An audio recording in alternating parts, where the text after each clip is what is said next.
Eu não vou tomar muito tempo mais, não, porque eu acho que os nossos curadores apresentaram aqui, trouxeram, né, para esse encontro, esse lançamento, essa celebração, ideias que são fundamentais para o nosso trabalho. Evidentemente, eu trabalho numa linha semiótica. Bom, antes de falar nisso, eu queria só dizer o seguinte: eu comecei falando da alegria, do contentamento, né, de estar iniciando esse trabalho junto com os alunos, né, os alunos de pós-graduação e alunos de graduação, né, os alunos que estão envolvidos no projeto gráfico são alunos do design, né, do curso de graduação. E eu tenho que falar também que, para mim, é um privilégio estar lançando, né, o Gerundo aqui é super necessário, tá, gente? Não é problema de marketing, não. De estar lançando essa revista e celebrando este momento com duas pessoas muito significativas da minha vida, né? A Lúcia Santaella realmente foi a minha primeira professora de semiótica, lá em 79, e como eu já era aluna do curso de russo, e ela sabia, né, ela me obrigou assim, a ler o livro do Marxismo e Filosofia da Linguagem e me fazer um seminário, assim, uma semana, 15 dias depois. Né, eu já tinha o livro em russo, mas não tinha me aventurado ainda a ir por aquele caminho. E, realmente, acabei fazendo o seminário 15 dias depois, que mudou a minha vida. Né? Claro, já conhecia Bartin, aqui, porque eu fui aluna do curso de russo, e também tive o privilégio de ter aulas com o professor Emir Rodrigues Monegal, que foi muito importante aqui nesta universidade na divulgação do trabalho do Bartin. Muito bem. E logo em seguida o desafio do meu trabalho, monografia final, foi o livro do Medvedev. Não sei se ela se lembra, mas ela me mandou ler o livro e fazer um trabalho sobre Medvedev, e foi muito bom. O outro privilégio é de estar na presença daquela que eu chamo de que é a minha fada madrinha, né? É a minha fada madrinha, porque a Beth Bright eu conheci, né, depois do meu doutorado, logo em seguida, assim que eu defendi a tese de doutorado. E ela me convidou para dar um curso, uma disciplina de pós-graduação na linguística, e nosso trabalho nunca mais deixou de caminhar junto. Né? Então, a Beth, ela é uma fada madrinha, porque ela me lançou alguns desafios também. Né? Não vou dizer que ela não tenha lançado. Né? Ela me lançou um desafio de escrever um verbete lá para o livro, né, do Bartin Conceito Chaves, o de gêneros discursivos, que realmente foi bastante desafiador para mim. E o outro grande desafio que foi fazer um fascículo, né, escrever um fascículo sobre as relações de arte e ciência, de um ponto de vista dessa ideia de semiose mesmo. E eu acho que essas ideias esses desafios acabam acompanhando a vida da gente, né? E para mim foi muito bom todo esse exercício, porque realmente eu continuei trabalhando na minha área dos estudos russos, né? E trabalho hoje com a semiótica da cultura, e a semiótica da cultura não está trabalhando com cultura, não entende cultura naquele horizonte do Umberto Eco, que fique bem claro isso, né? Mas a semiótica da cultura, da forma como ela foi sendo desenvolvida nos estudos de Tartu, e, sobretudo, né, pelo pensamento centralizador, e centralizador no sentido de aglutinar, né, um campo conceitual que é de Uiri Lotman, na verdade, desde os primeiros trabalhos, dos primeiros pensamentos, vamos dizer, da necessidade de entender linguagem onde quer que ela se manifeste, né, essa necessidade de se entender linguagem onde quer que se manifeste inclui em todos os campos, né, onde quer que ela se manifeste, é tudo. Então, este é o grande desafio da semiótica da cultura. E este é o grande desafio que nós entendemos também ser da semiose, né, ou das semeioses aqui do nosso trabalho na revista. Evidentemente que eu e o Vinícius, nós temos procurado desenvolver isso, não somente do ponto de vista do nosso trabalho acadêmico, aqui na universidade, do ponto de vista das nossas aulas,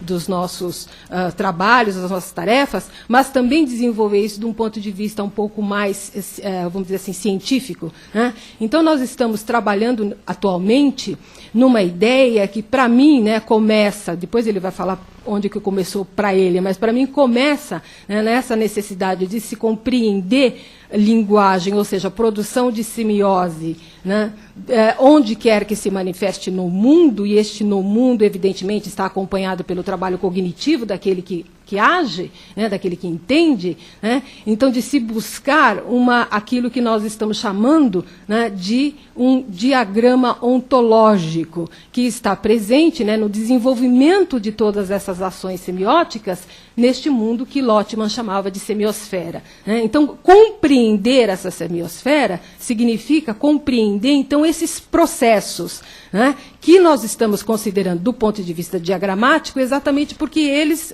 agregam algumas estruturas, né, que elas estão na ontologia de todo esse movimento, né.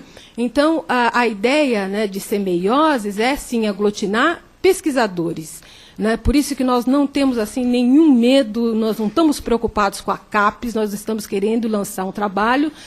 Exatamente, não estou preocupada com a CAPES, nem com o Qualis CAPES, eu estou preocupada, agora estou falando eu realmente, pessoalmente, com aglutinar trabalhos de pessoas nesta área que tem um desafio muito grande a ser vencido. Então, são estudantes de graduação, estudantes de pós-graduação, professores, artistas, ou aquele que se interesse em vencer essas etapas. Ou seja, é um trabalho de investigação.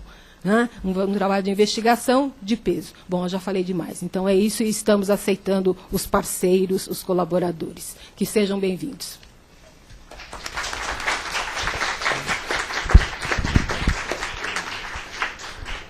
Bom, eu vou falar muito pouco, porque nós estamos já com um horário bastante avançado, mas queria também deixar algumas ideias, alguns pensamentos que ajudam a entender o projeto das semeioses, né? Primeiro é isso, é criar um espaço de compartilhamento em que perspectivas diferentes em semiótica possam dialogar. Então, vocês que estão acompanhando esse trabalho, que tiveram interesse em vir até aqui, ouvir os nossos curadores, que muitos de vocês, inclusive, participaram ativamente do nascimento desse projeto. Eu acho que manter esta janela aberta, né, é fundamental. A gente não acredita na caixa preta, porque a nossa revista ela é uma janela para a comunicação, né? Uma das coisas que eu e a Irene a gente tem repetido nos nossos encontros, nas nossas reflexões, é que é impressionante como o campo da comunicação se comunica cada vez menos, né? O que é uma grande contradição em termos, né? Quer dizer, a comunicação que deveria propor a amplitude, a síntese, a abertura, o convite à inclusão, né, ao compartilhamento, né, nós temos assistido uma comunicação cada vez mais voltada para si mesmo e cada vez mais voltada para um comentário sobre as próprias teorias. Esse é uma leitura, um voltar-se para o próprio umbigo, né? Eu acho que só pode existir verdadeira pesquisa em comunicação se a gente se projetar, se a gente aceitar a contribuição dos pais fundadores, dos grandes nomes que foram citados, que deram o start, o ponto de partida nos estudos de semiótica, mas a gente tem que ter coragem de procurar a síntese, procurar um caminho que faça jus às dificuldades, às complexidades da nossa época, do nosso mundo, né? Então, esse olhar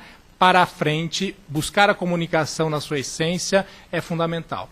Então, a minha linha de pesquisa, vocês que me conhecem sabem que eu sou um pursiano, né? Devo muito ao meu aprendizado a Peirce, à introdução da professora Lúcia Santaella, posteriormente ao Winfried, que ofereceram nos últimos anos grande contribuição ao meu desenvolvimento como pesquisador.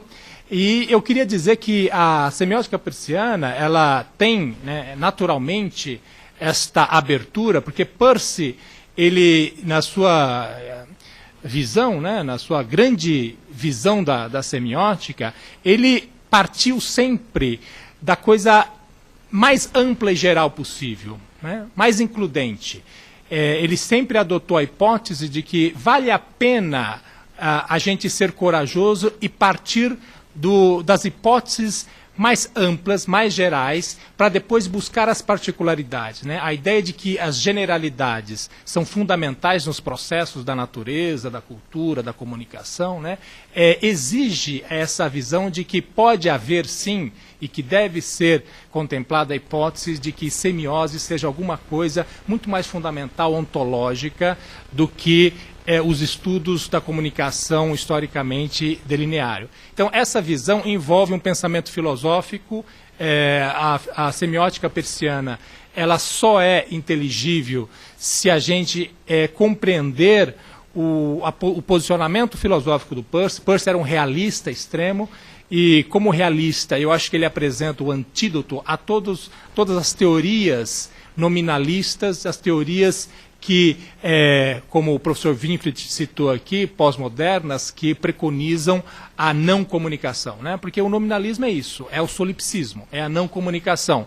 E a única maneira de você combater esta tendência, né, que eu acho um dos maiores problemas, a erva daninha hoje das teorias da comunicação, de que não existe comunicação, bom, se não existe, fechemos as escolas de comunicação e vamos embora, né? Quer dizer, ficar defendendo a inexistência da comunicação e termos terminalidades, cursos de graduação para formar comunicadores, para mim também não pode ser por aí o caminho. Então, eu acho que há em Peirce um pensamento filosófico muito rico, que vale a pena ser enfrentado. Não é fácil, o percurso é difícil, porque o pensamento de Peirce é complexo, mas ele tem, sim, contribuições fundamentais para a gente entender o que é informação fora do quadro estreito da informação que se delineou a partir da década de 40 com as obras do Shannon e do Weaver. Para Peirce, informação é uma coisa muito mais fundamental. Então, a pesquisa que eu e Irene vimos desenvolvendo aqui, o diagrama ontológico que a gente vem pensando como conceito, né, envolve percepção, envolve experiência, envolve a ideia de que existe continuidade nos processos de comunicação, de informação, existe compartilhamento, e esta mente compartilhada, esta ideia de que o signo ele existe para além das mentes individuais, que ele eventualmente pode estar aqui ou acolá numa mente, mas ele tem uma realidade própria que perpassa muitos fenômenos que brotam do físico, caminham para o biológico, vão até o cognitivo e quem sabe até inteligências artificiais.